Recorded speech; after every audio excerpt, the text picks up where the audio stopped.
Good morning. My name is Rob Thacker. I'm the music director here at St. John's. We're going to sing for the final time for this month our gathering hymn, We Gather Together, hymn 349. Please rise and embody your spirit.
Good morning. We're going to start with our announcements. We just have a couple this morning before we get officially started. If you look in your order of service, there's a purple handout. It's very important. There are dates on there that are not in the regular announcements and that have not been in the e-news. One of them is today at 2 o'clock for the Covenant Development discussions on Zoom. You go to the same link you do for the board meeting. Any e-news has a board meeting link in that section about the board meetings. If you could join us at 2 o'clock today, that would be awesome. There's 4 other dates there, and we really need your input so that this is a full congregational covenant that we develop. Another announcement is the forum for December 7, which is next Sunday. Galen Sprigler will be the presenter at the December 7 forum at 9:45 a.m. The subject is sexual justice. He will explore how religion, politics, and pornography have shaped our cultural ideas about sex and how UU values, equity, dignity, compassion, and bodily autonomy can offer us a way forward. He will bring his lived experience as a disabled adult and his training as a future sex therapist while keeping the conversation accessible, thought-provoking, and relevant to our faith. That's next Sunday morning. Other announcements are in your order of service. Please take a look. The men's potluck information is in there. And additional information about the forum next Sunday. The flowers today were donated by Barbara Conway in honor of her late husband.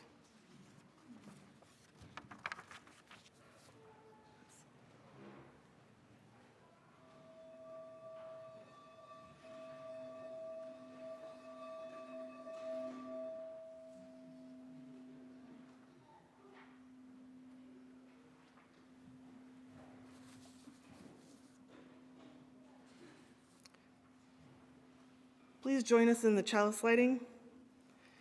As people of anger, people of fear, people of hope, and people of belonging, we light our chalice in the spirit of our togetherness.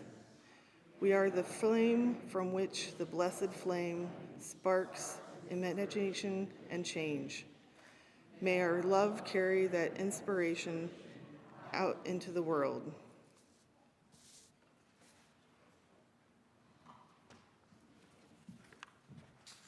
Good morning, and welcome on this cold and blustery morning. I'm Melissa Rowland, and it is my joy to welcome you to St. John's Unitarian Universalist Church. This morning's service is a little different than usual. Our guest, the Reverend Ellie Kilpatrick, has pre-recorded elements of the service for us today. As your worship associate, I will be your in-person guide through the elements of the service. Our interim minister, Reverend Jennifer Grayson, is enjoying some vacation time and will return to the pulpit next Sunday. You are welcome here, whoever you are, wherever you come from, whatever joys or burdens you carry. You are welcome here. If you are certain or questioning, hopeful or heartbroken, grounded or searching. We honor the richness of our community's diversity, racial, cultural, economic, of age and ability, of gender identity and sexual orientation, of belief and doubt. Each of these is a gift that strengthens the whole. If you are visiting us for the first time today and would like more information, please fill out one of our connection cards. You'll see them on the back of the chairs in little pockets. There's yellow or pink sheets there. If you fill that out and give it to an usher during the offering, then we can contact you and give you more information. For now, please take a moment to silence your cell phones, settle into this place, and know that you are truly welcome here.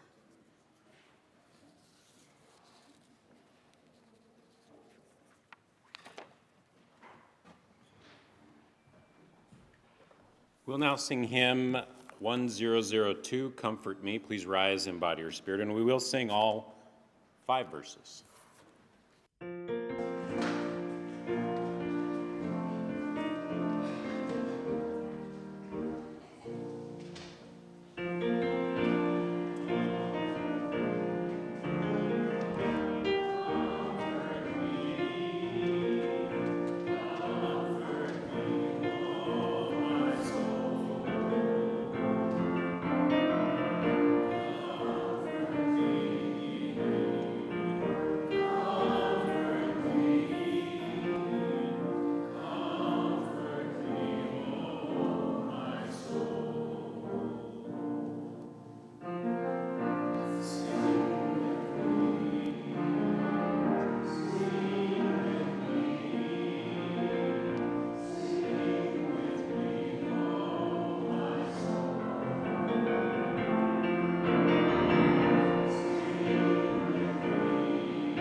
This is the mission of our faith, to teach the fragile art of hospitality, to revere both the critical mind and the generous heart, to prove that diversity need not mean divisiveness, and to witness to all that we must hold the whole world in our hands.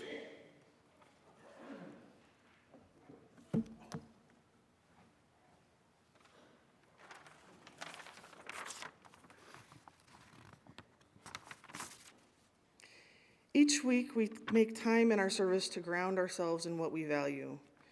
We celebrate and honor our community, sharing the joys and concerns that have come into our lives in the past week. Here at St. John's, we honor our joys and concerns by coming forward to place stones representing all that we carry into the sand that represents the many and unique parts of our beloved community over all the years we have existed. If you would like a joy or concern to be read aloud, please leave them on the table or enter them in the chat if you're viewing online this morning.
Excuse me.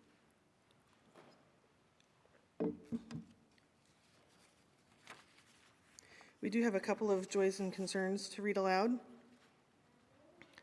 Claire says, please keep Tony Potocznik in your thoughts as he broke his shoulder in a fall this week.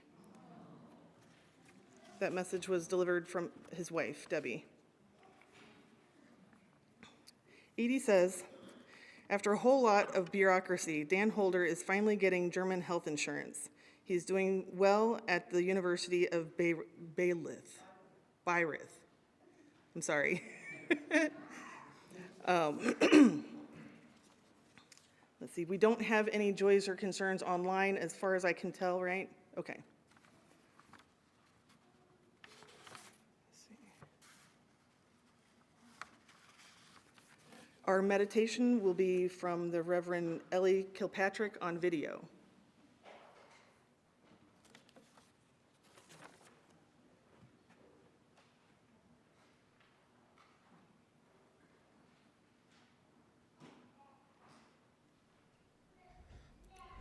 Good morning. My name is Reverend Ellie Kilpatrick, and it is a privilege to be with you virtually this morning. Please join me in a moment of prayerful meditation.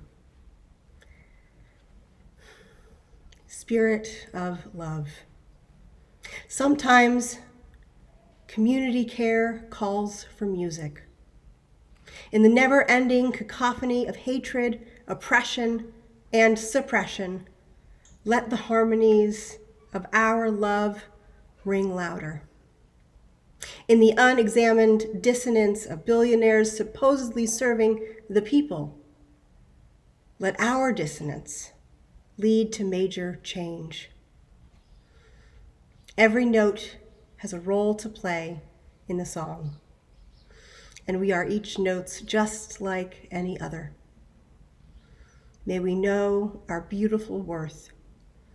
May our song drown out the noise, and may we remember that, like music, each note we have to share is made all the more beautiful when we join together.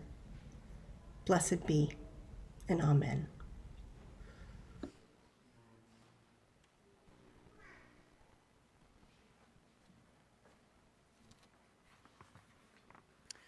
If the children, young at heart or young in years, would like to come forward, if you can see the video, the children's story is on a video today. You're welcome to come up and see it on the big screen.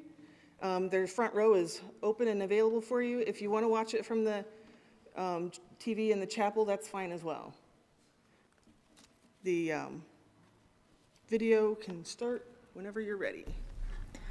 The Invisible Web is written by Patrice Karst and illustrated by Joanne Lou Vritoff. The very best news ever has begun to spread all over the world, one heart at a time. Shout it from the mountaintops. Every single one of us is connected to those we love by invisible strings. That means Giovanna and her daddy are always together, even though he moved to a new house. Omar can feel the tugs of love from his parents, even though he is living far away at school. Mr. Chang still feels Mrs. Chang close by, even though she died such a very long time ago. And you, at this very moment, may feel the string of someone close to you, even though they aren't there. You can't see it, but it's real. Our strings reach to everyone we know. They travel far and wide, to families and friends, classmates and coaches, to bus drivers and babysitters, neighbors and pets, to aunts and uncles and grandparents and grandchildren, and countless other people. And all of those people have hundreds of strings. Soaring high over rocky peaks and across the 7 seas, deep into jungles and valleys, and winding through the busiest of cities, all these strings crisscross one another and create a nest that covers the planet, interlacing us together, cradling us forever. The invisible web. The web has no borders and wraps every continent. Within it live butterflies and flowers, starfish and seahorses, lions and ants, rivers and snowstorms, and all human beings. Giovanna, Omar, Mr. Chang, and of course, you and me too. Some say it even reaches to our ancestors and those we cherish in the beyond. One tug on a string sends love to every one of us woven together in this divine tapestry. And that means just one good deed travels across the entire web. Everything is linked. But sometimes folks forget. When they can't feel their strings, they forget about our invisible web. And that's when strings get tangled up. Like when lonely Louisa isn't invited to sit with anyone at her school at lunchtime. Or when sad Stefano wishes his friend Marcos wasn't so bossy when they played. Or when Mrs. Patel struggles at work without help and she just wants to quit. Even violence and war can erupt when too many of us forget the web. When strings are ignored, they can become weak and begin to unravel. But the more people who care for the web, the stronger it remains. The web feels like every parent since the beginning of time, holding and protecting each one of us in millions of gentle arms. What could be stronger than all those hands holding us close? So many supportive fingers can always find a way to untangle strings so that love can flow again. But it's up to every one of us to spread the word. Our time is right now. As we tell our family and friends, sisters will remind brothers, who will write to cousins, who will call their grandparents, who will just nod and smile as if they have always known. If we remember the web and tug at it often, nobody will ever be left out. We will see others more clearly. The people of the world will look into each other's eyes. They will smile at one another. And when one of them cries, they will all want to help. And they do.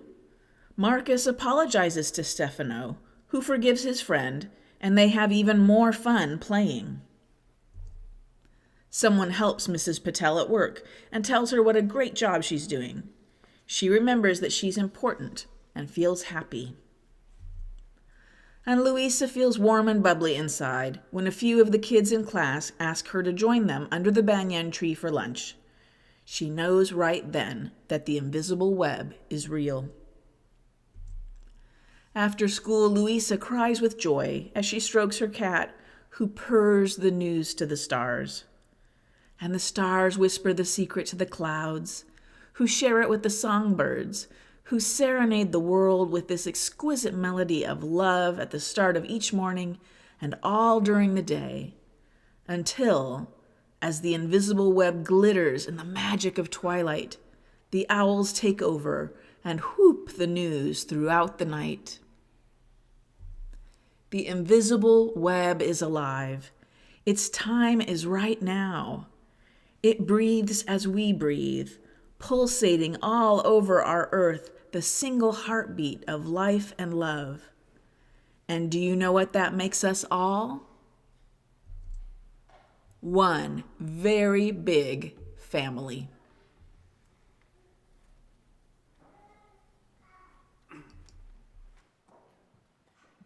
That story actually reminded me of our hymn 197, There Are Numerous Strings.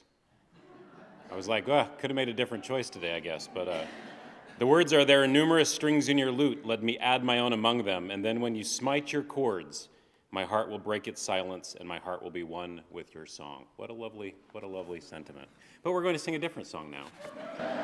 So we'll sing Children's Blessing. Did anybody bring any donations? There are some food in the back. No running, but we will sing Children's Blessing. Here we go.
Our offering words today are by Reverend Erica Hewitt.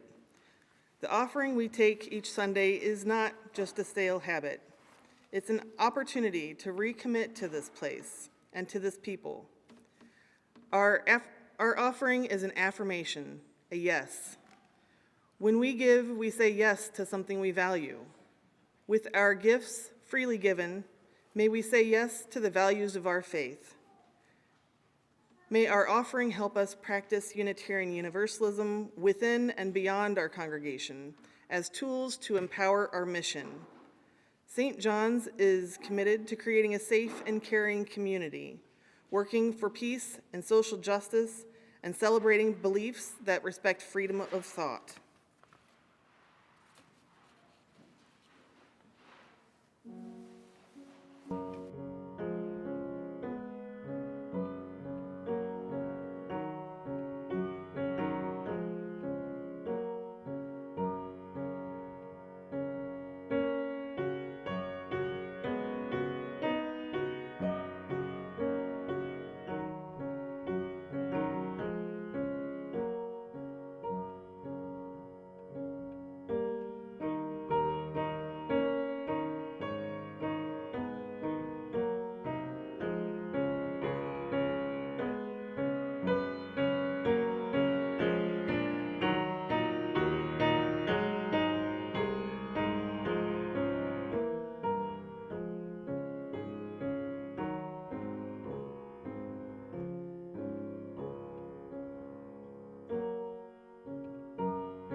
Wonderful, thank you, Stephen. Our reading and our sermon are both on a single video, so that'll come up next, and we'll hear the reading and then the sermon by Reverend Ellie Kilpatrick.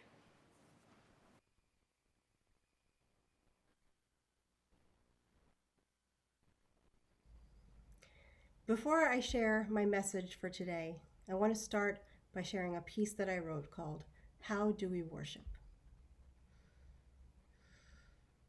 How do we worship when the ashes of fascism rain down on its people? How do we worship when the enemy is you and me and freedom falls at breakneck speed?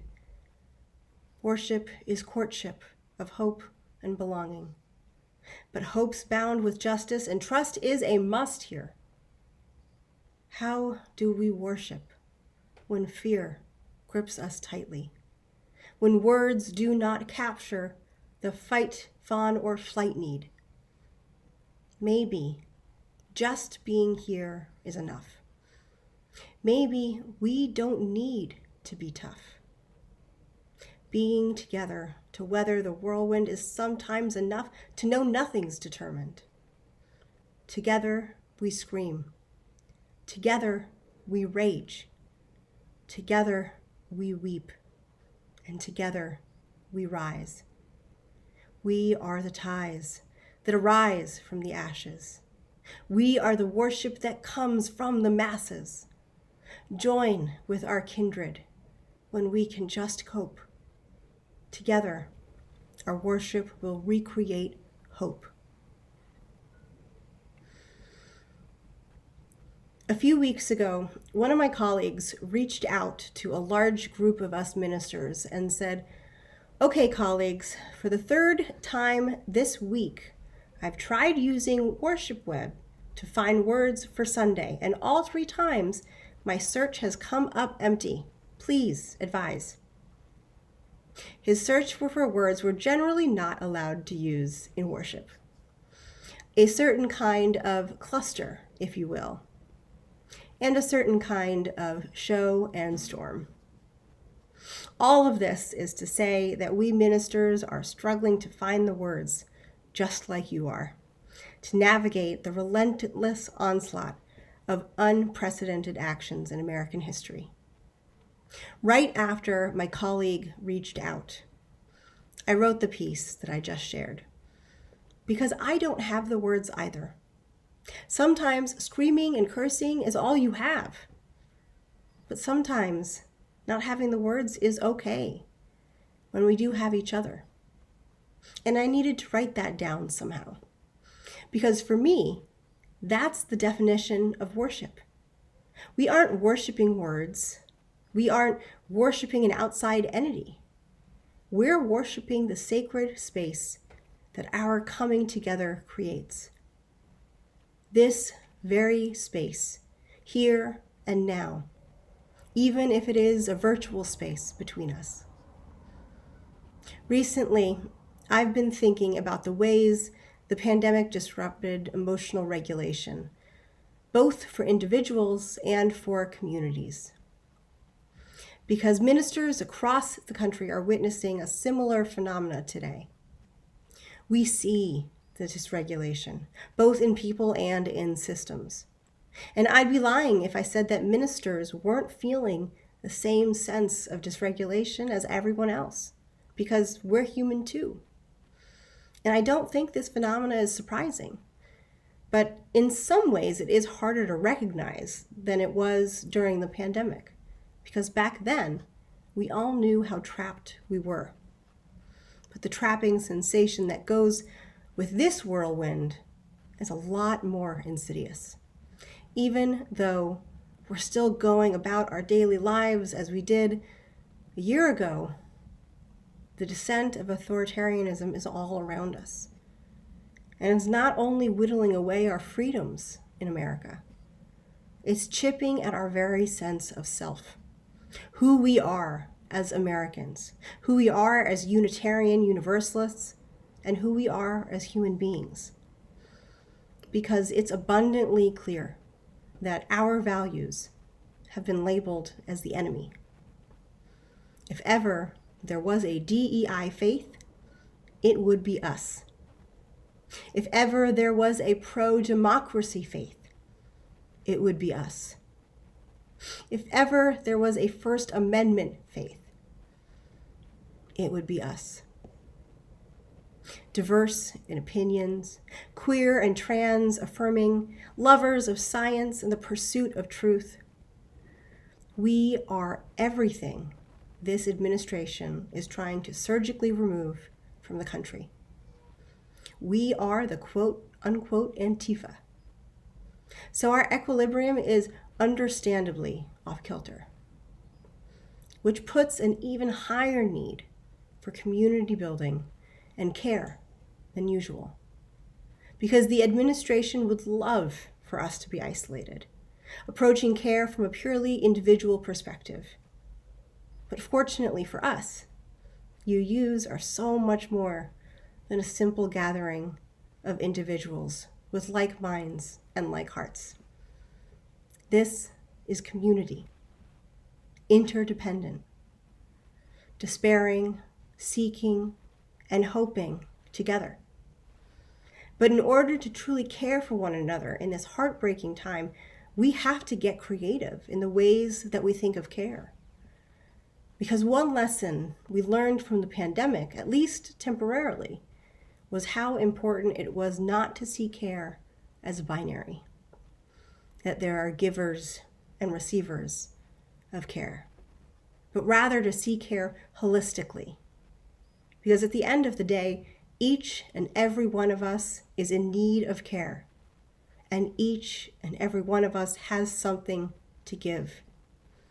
But the way we often organize church structure tends to put people in categories when it comes to caring community.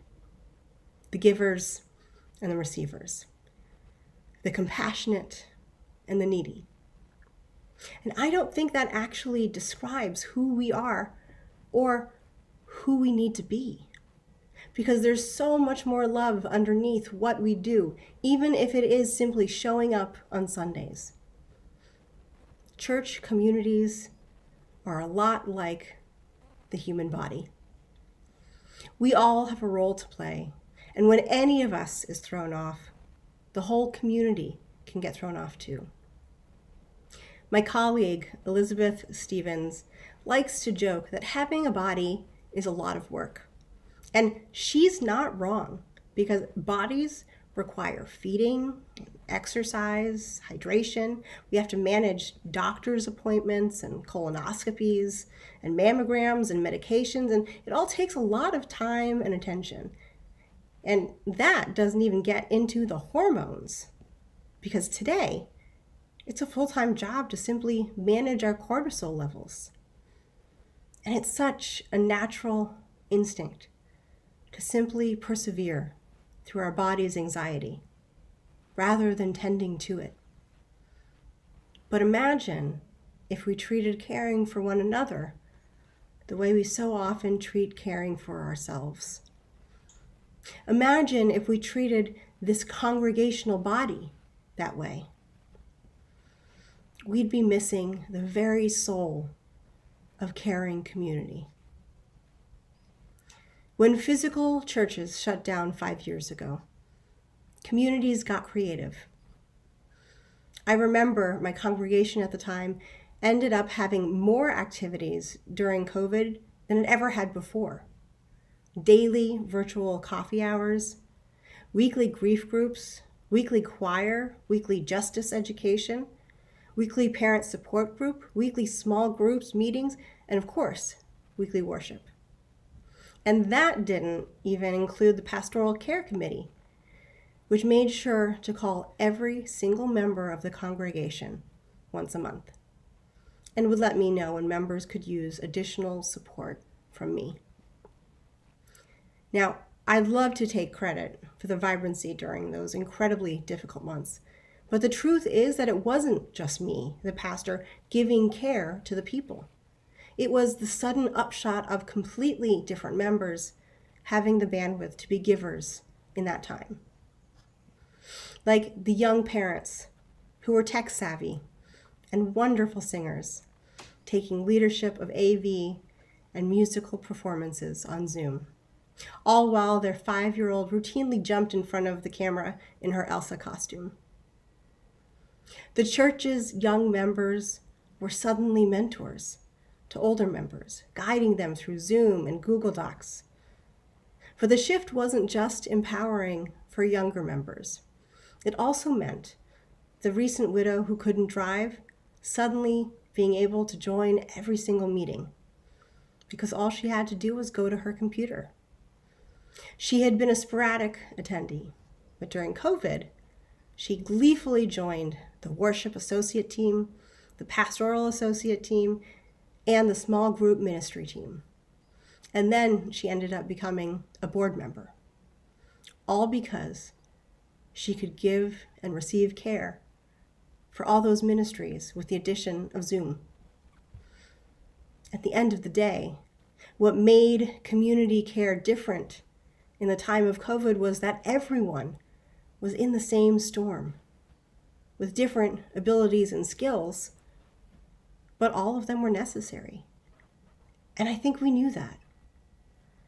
And this is the kind of culture that I think we need to tap into again, because we can barely care for ourselves, let alone each other, if we're trying to carry on by ourselves. And it's hard, because Unitarian Universalists are people who take individuality very seriously. How many of us found Unitarian Universalism and felt home right away? Because at long last we could be ourselves and seek ourselves with care. Seeking self-love and seeking justice work are probably the most common reasons people come to Unitarian Universalism. But if our compassion is grounded in our self-identity rather than a communal identity, we'll break under the burden of everyone's pain. It leads me to realize that we've been operating under a definition of compassion that's based entirely on individualism. A definition that basically tells us that when we see anyone in distress, I, as an individual, ache with them. And that ache is what propels me to service and justice. And if I don't ache for each and every individual who suffers, I am compassionless. And I think we're fundamentally called to move away from that interpretation. The word compassion literally translates from Latin, to suffer with. But what if we must understand what it means to suffer with? What if, instead of suffering with each individual who suffers, making it impossible to distinguish our pain from our work? What if suffering with means we join together with each other to take on the whole of compassion so that the weight of it is shared? The good news is that there's already a known model for this. It's referred to as mutual aid. It emerged as a groundswell of care during the pandemic, though certainly it existed well before then. And the University of Chicago's Journal of the Society for Social Work and Research was so interested in the phenomena they witnessed during the shutdown that they put together a study seeking the values and beliefs underlying mutual aid. Danielle Littman was the primary author on the findings, and the study found 3 primary values: reciprocity, community-driven care, as opposed to individual-driven care, and shared humanity.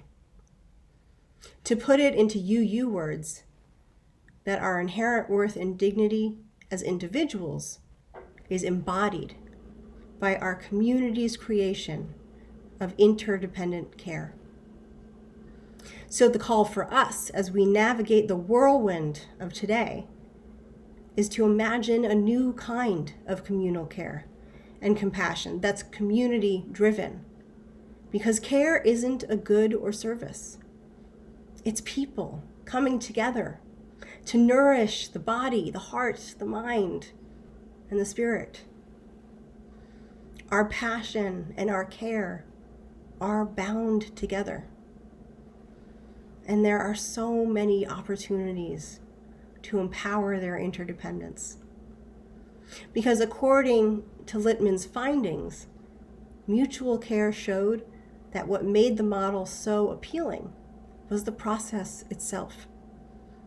Because communities of mutual care are collaborative, creative, cooperative, and connecting. And I can think of no better way to reduce our cortisol levels than UUs working together to create and connect. We need the power of our joy and connection to persevere in this climate. We need to make sure that no one gets left behind. But it even goes beyond perseverance. Because once infrastructures of community care exist in spaces like UU congregations, it makes community care and compassion out in the wider world easier to cultivate and give to, because it becomes a reflexive muscle. And Chicago can attest to this. Chicago is known to have one of the most active mutual aid networks throughout the nation, especially when it comes to supporting immigrants. Just a few weeks ago, when ICE was prioritizing its bombardment of Chicago, an extraordinary moment unfolded in the middle of a busy Chicago street. 2 masked ICE agents were in the midst of detaining and kidnapping a Hispanic man. They were attempting to throw him into an unmarked van, and this poor man was terrified, desperately trying to free himself from their hold. It was a horrific incident to watch, but in the end, the ICE agents were chased off, and the man was rescued. But that wouldn't have been the case if only 1 or 2 people had intervened. If most of these strangers had continued to drive, instead, people got out of their cars and stepped in. The large men were in the agents' faces, demanding that they let him go. Others had their phones out and were taking pictures of the van, the license plate, and the agents. And some of the witnesses simply tried to reach for the man being kidnapped, talking to him, giving him words of support, promising him that they weren't going anywhere. And while agents were tackling him, one witness was simply holding his hand. When the agents realized the crowd was encircling them, with more and more people actively intervening, they let the man go, jumped into their van, and sped off. But each and every person there had a vital role to play. And since then, even more creative roles have shown themselves. From the group of teenagers calling themselves the People Patrol, handing out whistles to alert everyone in the community to ICE's presence, to the group of wealthier folks who are buying out taco stands so that the owners can go home and be safe.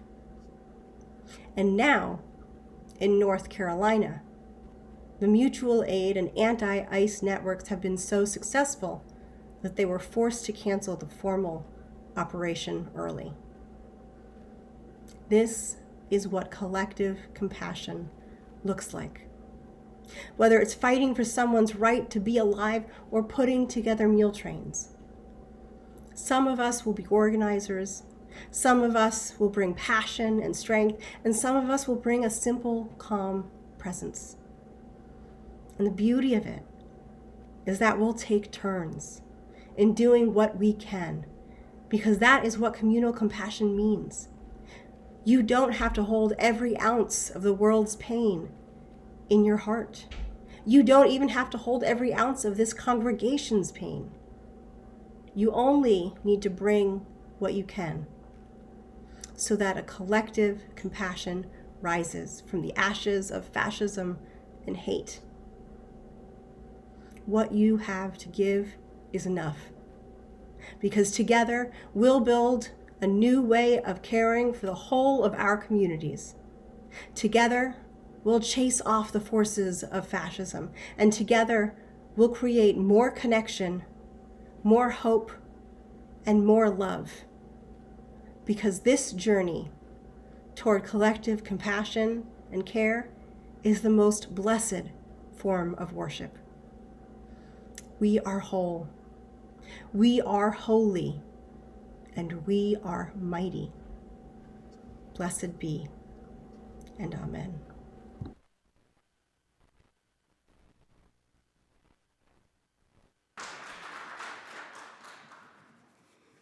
Now we have our opportunity to greet our neighbor. You might want to talk about what threads you have or how you're giving back with compassion or whatever else happens to be on your mind. I'll bring us back together with 3 claps.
If you can hear me, clap once.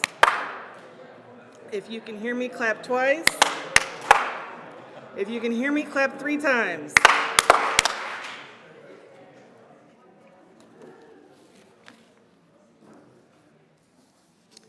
All right.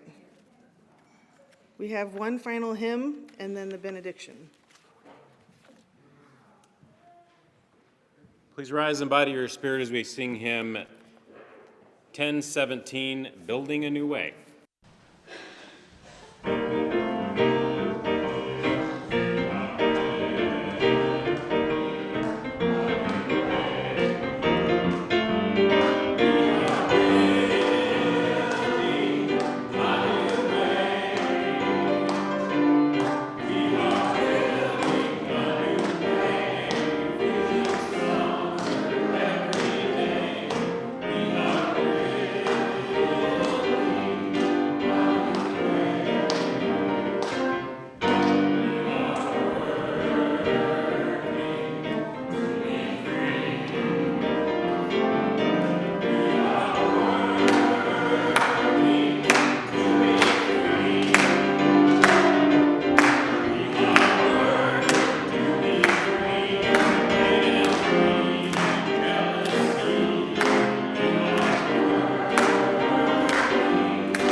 before we have, can you hear me? Okay, before we have our benediction, I just want to remind you, if you're helping with the Found House cleanup at 12:30 today, they're meeting in Hanley. The benediction should be the last video.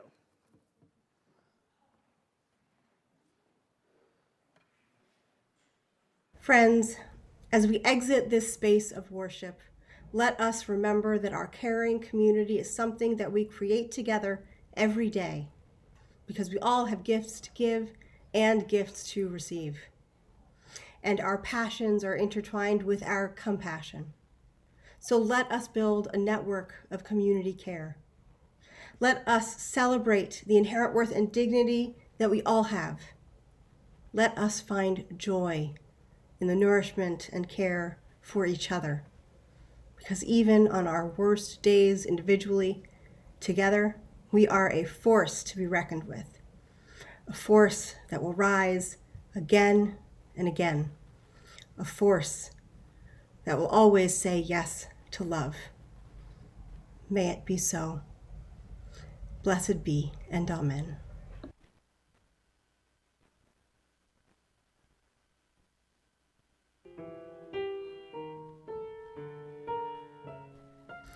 Friends,